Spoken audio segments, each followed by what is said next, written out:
Hey, this is your host, Jasmine Haley of the Beyond the Prophy podcast.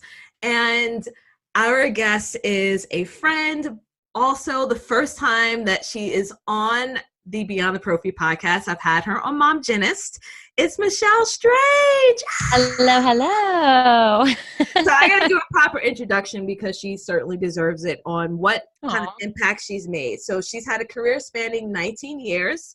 Her enthusiasm for dentistry lies in the educational aspects of patient care. She's an adjunct clinical faculty member at TriviaDent Technical College, not the gum, and she educates her students and colleagues on the importance of interdisciplinary collaboration between medical professionals and caretakers. Her experience as a hygienist and surgical assistant has led to her work with Tepe Oral Health Care after implementing their product with considerable success and patient compliance. But we're not done there. She is also the co-host and co-founder of A Tale of Two Hygienists, where I was first introduced to her on that podcast. That was ranked the #1 dental podcast 2 years in a row. And through her passion for education, geriatric and implant dentistry, and modern techniques and products, she seeks to inform and inspire the dental community. She currently consults for companies, is a speaker, and has a new company called TriviaDent, which I can't wait to talk about. And so it's actually, well, here's a question we posed. Do you think you know dentistry? So they actually Yeah. had a very interesting a couple of questions. I got them all right because I'm an overachiever. I didn't Google. Good. No cheating. And it's basically letting you know like what your knowledge is of dentistry, and you can prove it while winning and earning prizes at live trivia events. So welcome to the show, Michelle. Thanks for having me on. I mean, how is this the first time I've been on? I don't I don't, know. I feel like we're always interacting, so I feel like maybe I've been there all along, but You know, it's funny because I was just talking to another mutual friend, Claire oh, John. I Hey, love her. Claire. She's a founder of hmm Student RDH. She and I have collaborated together for 3 years now, and I've never had her on the podcast. And I'm like, See, that's the how does thing. this work? Yeah. You're always like interacting and it just feels like they're a part of the team or you put their information out there, but I'm guilty of that too, especially on my podcast. Yeah, I'm like, this is insane. So I was like, Claire, we need to get you on. Like, this is not right. Like, I feel like it's a mortal sin. Right? She's such a smart lady, man. Yeah. Yeah. So She's pretty awesome. amazing. She's pretty hmm awesome. So, like, my first introduction to a podcast was A Tale of Two Hygienists. And I can't believe that. yes, Yes, that's amazing though. I was listening to you and Andrew and just taking in all this information. You had incredible guests. I was in the very early stages. I was introduced by Katie Milko, and she was the one hmm that told me about it. And then I was like, Christy, you've got to listen to them. So I've been a fangirl for quite some And look time. at you now with Yeah, your own podcast. I love it. I'm having fun. I'm definitely having fun with it. But one thing I appreciate about you is that you always keep it 100. You know, To a fault sometimes. but you're not afraid to say a lot of things that like I would never even say. Like clutch my pearls, like, oh my gosh. Yeah, But I that Southern appreciate girl that. in me does. It's just like the pearls are gone. They were yanked off years ago. You know what? I'm glad because today's topic is social media and we need that. Ooh, yes. So we were in Missouri and we did a presentation, which there's so many things I wish I can change about it. You know, every time you present, there's so many things you wish you Yes. could have said. Oh, I thought you did a Um, great job. I learned a lot. oh, thank you. So did you. And I learned a lot from Whitney too. Whitney was Yes. there. Whitney Rose from Sure. TikTok Girl. It was such a great panel. Yeah, it was. It Such different was. perspectives each of us were coming with. Yes. But you were the only one that actually talked about what not to do. Wait, I'm always the one that seems to be like the pessimist. Like, let's just be real about this guy. But thank God for you and Whitney to like bring it up, whereas I was like crashing social media down. Like, don't do this. It's a Like, great tool, but people, like, we see you. but you know what? It's an honest conversation that we have to have. And I thought like this is a perfect opportunity for us to dive deep in this. So Yeah. one of the key things that you brought up, Michelle, was about placing things like anecdotal information without your facts. Yeah. So I where mean, does that's that stem from? rampant. Where does that stem from for you? Like Probably because where? I did it. Everything I tell you not to do, I've already done and screwed it up. But because now I work with Tepe and quite a few other companies, after my master's degree and when my thesis practically killed me, and I really learned how to understand research and read it, and then started working for a company where I was writing papers and creating content and education and curriculum. And I would read these Facebook posts and I'm just like, that's not true. No. Okay, guys, no. And then as social media grew, because I didn't have social media when I was in hygiene school, and I definitely didn't have it for like a strong 10 years into my hygiene career. So what you had was just in your bubble, in your community, right? Mm-hmm. And then now we have social media where things are just, I mean, if you say paper up, that is the right way to put things in an autoclave, people are not going to read everyone else's. They're just going to see paper up, paper up, paper up, and assume that they should be doing paper up and not doing their due diligence to really learn what their machines are saying. And so it can be rampant. I mean, and I'm fine with like, hey guys, I'm having a real hard time reaching the distal of 15. What are your suggestions? I think that's an amazing way to use social media. It's an amazing way to use your colleagues to learn from them. But the moment you're like, I only which I just saw this is why this is in my head. I only recommend Oral-B. I only recommend Sonicare. And I'm like, why? Based on what? And then they start quoting research. I'm like, see, someone told you that. Some rep went and told you that. That is not true. And the And research may have come from biased research. yes. And so, I only do this, I only do that. So again, I think I'm digressing a little bit with it, but I just feel like we look at the last like 3 comments in social media posts, right? Like we don't even like do a deep dive into the post itself, let alone the research. So then you have people saying like heart attacks. I don't see patients that have had a heart attack in the last 6 months, and everyone's just throwing out there 6 months, 6 months, 6 months. I'm like, based on what? What are you basing this on? Did you if you graduated 20 years ago and that's what you learned in school, you are not doing right by your patient. So it's just like those little things where I start itching. Like I start reading it and I'm like 3 comments into it. I'm like, oh, okay. All right. I'm going to have to put this down or just gear up my thumbs for an argument. Like well, bless your this is the heart. choices that I have to make. And I'm like, do I have the time to argue this out? Or, nope. No, I'm about to go see a patient. That one's going to have to wait. Whereas I chose every fight before. You remind me a lot of my mom because my sister often joke like my mother chose every single one. Like there was not a time where she actually took a break. I'm like, can we just breathe right now? Like, can we just let it go? So I think that's funny when you said that you chose every fight.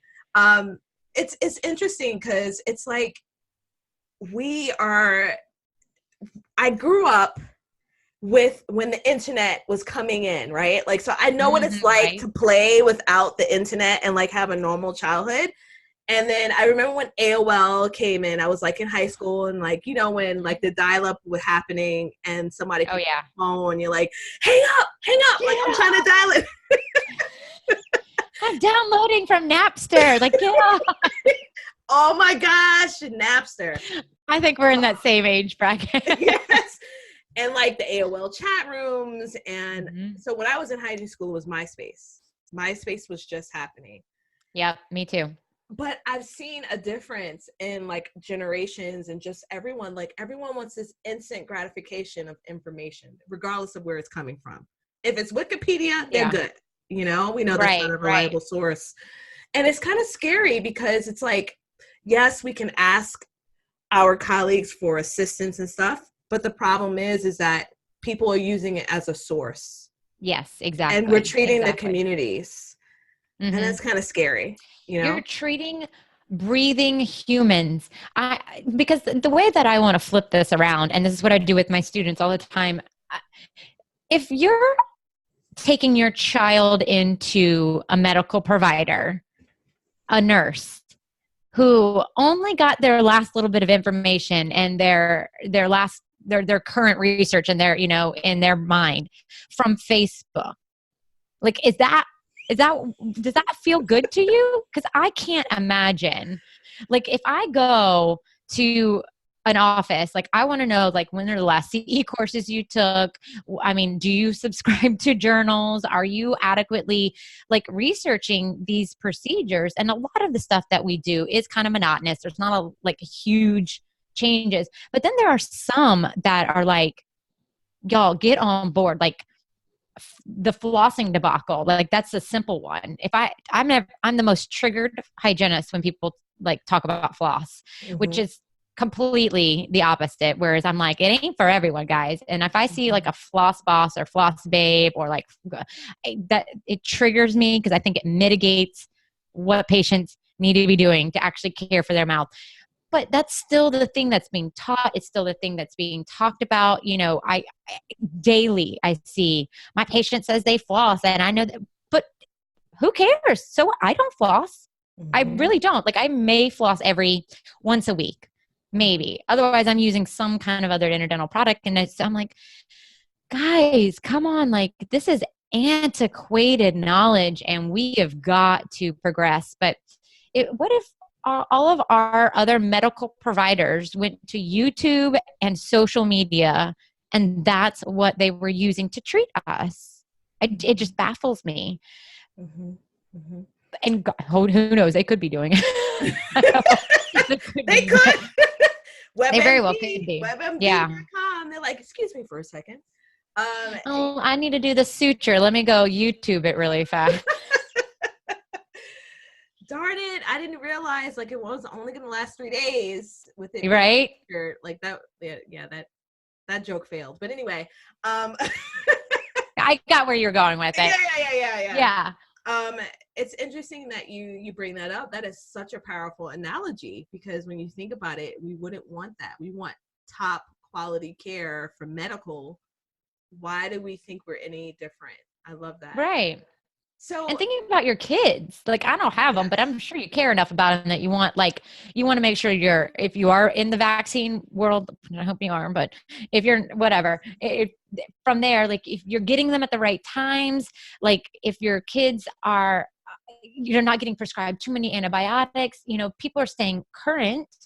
And even when you think about orthopedics and like antibiotic use and pre-meds and who not to pre-med and like, those are important conversations that we should be so incredibly informed regarding so that we can have that conversation with the medical provider as if we are all on that same page, right? Mm-hmm. And it just baffles me that we use social media like that's like, this is what kills me.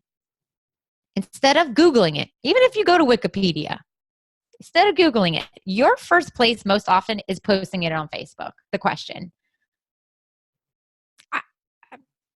As a medical provider, you're treating human beings, and your first place to ask a question is Facebook. And I'm like, oh, is this where we are now in our care?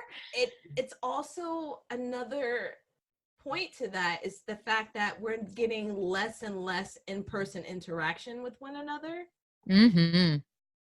And valuing that. How many times have you gone to these conferences? Because there's plenty of them where you can ask certain questions like that and really grow, or even in person with your team. Like, why don't we feel enough? Why don't we feel comfortable enough to have that communication with the people that we're working with? Right. There's so many things that will faltering. Like when you go to networking events or anything like, or events that I host, first thing I'm saying, put away your phone. Why are you on the phone? Why aren't we asking those important questions with the people that we're around or building a network of people outside of just the three walls of our operatory?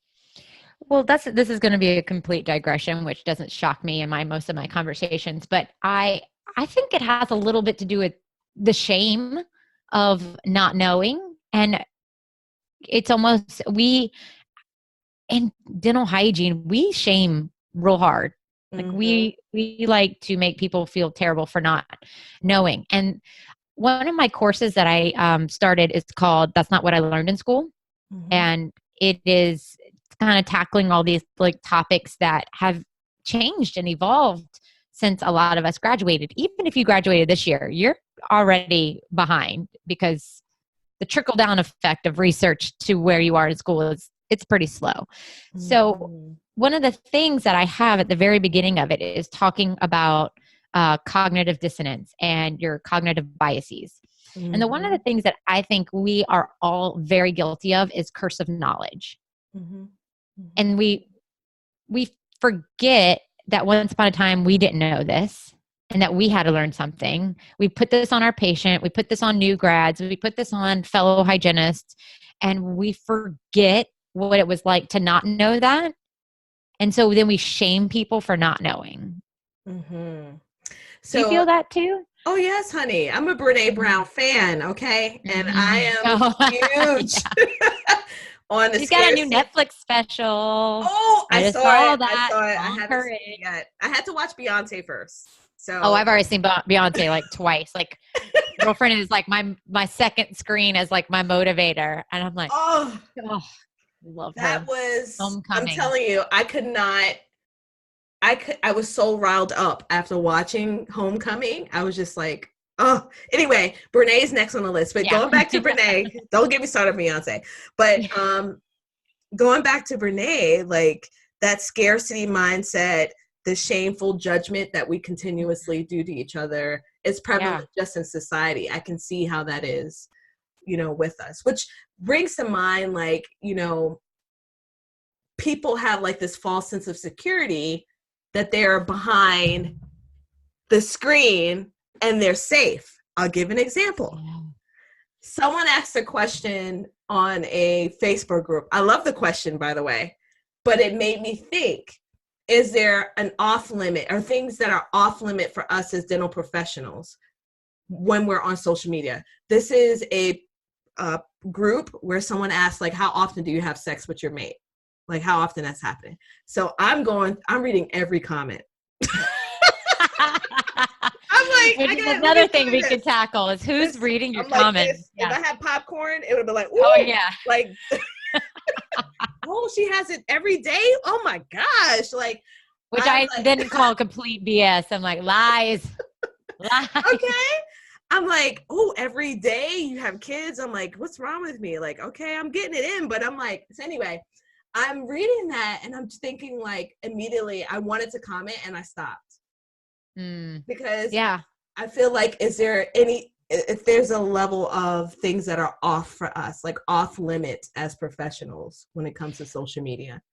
Well, That was like a real lot, chunky meat of stuff I just added in there, but it but just I think reminded me of it's that. so this is where I struggle because like you said earlier, I'm 100%. I really don't have a lot of off buttons and give me a glass of wine and none of them exist. Like my brain mouth filter is just gone. So this has definitely been a learning curve for me. And now that I am on the side of hiring people, Mm. you better believe I am in those forums and looking. And it's it's this double-edged sword, right? Because on one end, you want to feel like these people are your tribe and they're there and you can have these conversations. But the reality is 26,000 people are not your tribe. And like you are putting out some very detailed information like oh that I mean again I struggle is this the society that we are now. Am I clutching my like social media pearls in a way and not wanting to let go of that, or is this something that like that pendulum swing is going to be it's out there, right? Like we Yeah. are far out there and we're going to need to find that middle ground because that's where I think I land is that we've gone from like not many people to talk to finding like so many people that might really resonate with our same like thoughts and feelings and you have these fun conversations with, to being a little like rein it back in a little bit and find that middle ground. Yeah. Because there are people out there looking and they're just, like you said, popcorn in hand, waiting to read I'm one of them. comments. Hey, and I'm a I'm lurker watching. sometimes. I'm a Yeah. lurker sometimes.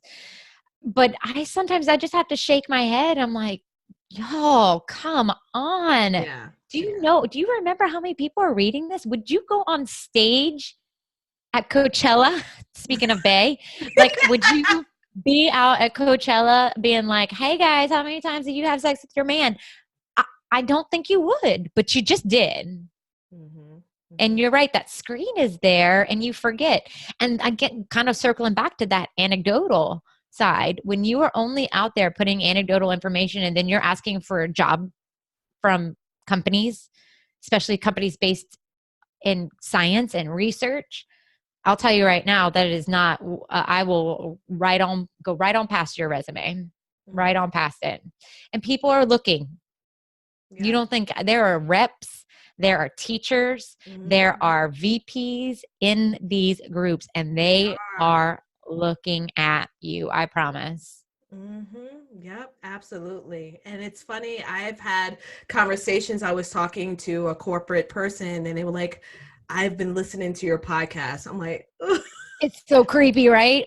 And I'm like, no way. So it's like, Yeah. it's almost sometimes I feel like it's unfair because, yeah, I do want to talk about things for me as a woman besides Mm-hmm. things that have to do with like, just professionally, everything that we talk about on the Beyond the Pro-Fi podcast. But unfortunately, it's not a fair world for healthcare No. professionals. We still have to find that middle ground. And unless you're going to have some sort of alias, that is the Yes. only way to really get past that. Yeah, it's true. And I'm the same way with you. Like I almost, because I'm just sitting here talking to Andrew and I forget that thousands of people are going to hear it and it's going to be out there in perpetuity. So God Yes. knows what I said 3 years ago on some of the original episodes. But I will say it's also the one, if I could give some, because I'm giving a lot of cons to social media and stuff, but some of the pros is that it's kind of this digital journal to see how you've progressed. Mm-hmm. Because there is nothing like being slapped in the face with the time hop from 10 years ago. I open that thing and I'm like, oh Lord, did I know what a comma was? Like, my God, like punctuation, Michelle. And Yeah. just seeing how much I've evolved and progressed. And I mean, the podcast is like that for me too, because as a clinician, I've come a long way. But at this, if you're not going to use it for some of the good, please be careful what you put out there. It's true. It's true. And it's like I really have loved some aspects of it, like seeing my kids. Like we recently just saw something pop Oh up yeah. when they were really small. I have a 2-digit child, she's 10, my oldest, and it's like, wow, look how time has gone by. But there was also a pop up of when I was in hygiene school, and I'm like, let me untag myself. When social media wasn't really that big. Yeah. So I love that you brought out some really good points there. This is a lot of food for thought and something that we need to consider because, one of the key things with Beyond the Pro-Fi is we want everyone to be the best version of themselves, to really choose career excellence, whether you stay in the op or you choose alternatives outside of the op. But we have to be very intentional with each of the steps that we take. And one bad decision could ultimately have a ripple effect on everything else that you do. And I would say throwing out there HIPAA. That is one thing that daily I see HIPAA violations. And it is going to get one of us and it's going to be nasty. And I hope we can all learn beforehand because there are so many private health information comments I see on Facebook and you saying my patient gave me permission is not going to work in a court of law, BT dubs. I'm going to tell you that, like, if somebody finds out that you posted in, or it comes back and they're like, oh, I don't remember saying that. That's on you as a professional. And we're going to have to be really, really careful. I think it's great that we can post something like, hey guys, do you have any thoughts? How can I do a better job? How can I help this patient? But really that should be done with written permission from your patients. And also I would even say in very private closed study groups or in person. We're going to see, I don't know when, but it's going to happen. It's going to get us. And we have got to be real careful about that. Yeah, absolutely. We'll have to have you back on the show to talk about Yes. that in detail. Well, you should have Noelle Kelsch because she's the one that taught me that information, and she was on the podcast. And ever since then, I'm being real careful about how I put things out, even on the podcast. Yeah, absolutely. All right. Well, here's my last question for you. Mm-hmm. What was the best personal or career advice you've ever received? I think I have two that I oscillate between. Tracy Butler recently from Strawman said, when are you going to see what the world sees in you? And yeah, right? It's powerful. It's a good one. Yeah. And, I think sometimes I think we all struggle. Like, I'm just doing my thing. I like what I do. This is fun for me. I always joke my hobbies are talking dentistry, drinking wine. Like, and if I can do that with cool people that teach me something, like, I mean, my heart is full all the time with that. But I think sometimes we forget what we can do for others and what we're bringing to the table. Because I'm just like, I'm here to learn, y'all. That's all I'm here for, versus like what I can do for other people. And Tony Stefanu, who is my partner with TriviaDent, he has kicked me in the butt to be an entrepreneur. It's not a comfortable place for me. It makes me very nervous. I want to be a clinician. I want to be a W-2 employee. I've never been that person that wants to be like out owning my own business. I like health insurance. I like comfort. Switching from like, never have I had a 9-to-5 in hygiene, but that clock in, clock out world to this corporate world and business ownership, it was a harsh adjustment for me. Yeah. And so he has been there kicking me for a few years now to do something with myself, because I'm just like, oh, here's knowledge for free, everyone. I like learning. Here's the things I know. He's like, stop it. You will be poor. Like, you need to be an entrepreneur. And I'm like, okay. So here I am with TriviaDent with him. I'm glad that you mentioned that because I almost forgot. And me too. And he would have been like, yeah, I'm doing a podcast with TriviaDent. He's like, yeah, great. You never mentioned him. Let's talk. Okay, we're going to talk like 1 minute about that transition, because entrepreneurship, as I've said before in this podcast, is no joke. Like, it is hard and it is scary. There's scary. There's rewards. There's rewards in seeing your hard work come into fruition and stuff like that. But it is an emotional roller coaster. For sure. 100%. And I would even say I had quite the emotional roller coaster leaving clinical to even go to a corporate position. There were so many times I was like, can I just go back to, I'm good at seeing patients. Like, that's my little comfort zone. Can I go back to that? And I don't know in what world I went from a 32-hour work week to like 70 plus. I don't have kids. I don't have a family. So I'm not like really pulled in a lot of directions, but I'm on this computer 12 hours a day, 6, maybe 7 days a week. It is hard and I love it, but man, they don't see rough. The back end of the sacrifice that it takes, because it's not all, cute pictures on Instagram, No. There's a lot of follow-up.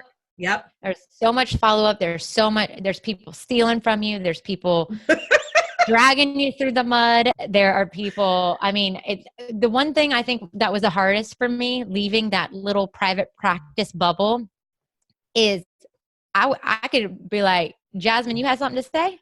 Like, I heard from whatever, and I could hash it out. I don't know who's talking about me, who's dragging my company through the mud. And that's hard. You are fighting a lot of invisible people that you don't even know you're fighting. And I think that was that'll wear you down. Yeah, and not even mention the fight within yourself, because it takes a measure of bravery and courage on your part to do something that's your own. And that's why, like, one of the first steps when I'm talking with my coaching clients is, do you truly understand what your strengths are? Do you truly understand who you are? Because I struggle, even though I had enough confidence to start a business, because that took a level of confidence, I still struggled in seeing my gifts and what makes me great as a person. Right. And it's a constant journey that you kind of have to kind of peel some layers back as you continue moving forward. So now that we've gotten past that little hurdle, yeah, we got to know, what is TriviaDent? Break it down. TriviaDent is actually Tony's brainchild. I'm just lucky to come along on the ride with this. So he has been creating trivia questions all about dentistry for like a decade. Like, he's been writing and writing and writing it. And of course, I've added some super sciencey, nerdy stuff in there because that's who I am. But I mean, anything from like songs to movies to logos. I mean, the gamut is large on this, and it's just for fun, right? Like, we hope that people will challenge other people. You'll even have like teams go together. We are excited to maybe have some KOLs go against each other to see who knows more dental trivia. Yeah. So we hosted our first one in Chicago at Chicago Midwinter. So we're going to probably piggyback off of some of these conventions for a little bit. We are also going to have an online forum. So if you, it's to come, the website is, again, the back end of it, the process to get all that up is, gives you enough. I want a migraine medication right now thinking about it, but exactly. Eventually you'll be able to test yourself every month and take like some practice questions to see how well you know dentistry. And if you want to go head to head with people or play, you can earn money, you can earn equipment, you can earn all kinds of stuff. Yeah. And so it's just meant to be, just add some levity to our profession, because CE is great. I love it. Podcasts are great, but this is going to be like, have some wine, have a beer, like cheers your friends, watch people like make, fun of themselves up on stage. So, but this is Tony's brainchild. I'm just kind of bringing a lot of like the social media, the technology, and some of the nerdy questions. So, oh, I love it. And I'm telling you something, most of us type A personalities love a little competition, even if it's for fun, Yes. Because I was so happy when I got all the questions right. I was like, yes. I didn't even win anything. So Sarah Thiel from CE Zoom was our first winner when we had like a little focus group on this back at Greater New York. And she beat out Deborah Carrier by like 1 point, and Deborah is not okay with it. I'm pretty sure they're going to challenge each other at some point. So I think it's fun though. Challenge your friends. I'm excited for the teams. Yeah. Maybe a dentist, an assistant, a hygienist, like you're coming together and you're challenging each other. I think that will be a lot of fun. Oh, I love that. I love that. Okay. I can't wait to try it out. Thank you. So cannot wait to be at it, whatever event it's going to be at. So awesome. I can like play around with others, but I think that's awesome. So tell everyone where they can find out where you are, how they can contact you, find out about all the cool things that you're doing. Okay. So I would encourage you to go to the TriviaDent Instagram page, because every Tuesday we're going to be putting some questions out there. And then soon to come will be TriviaDent TriviaDent.com and hashtag so you think you know dentistry. And then you can always find me at michellestrangeRDH.com or a tale of two hygienists.com. You can follow us on Instagram as well. And I think those are good places. But if you want to email me, it's Michelle at a tale of two hygienists.com. Awesome. Well, thank you so much, Michelle, for taking time out of your busy schedule and coming on the podcast. Of course. Thank you. All right.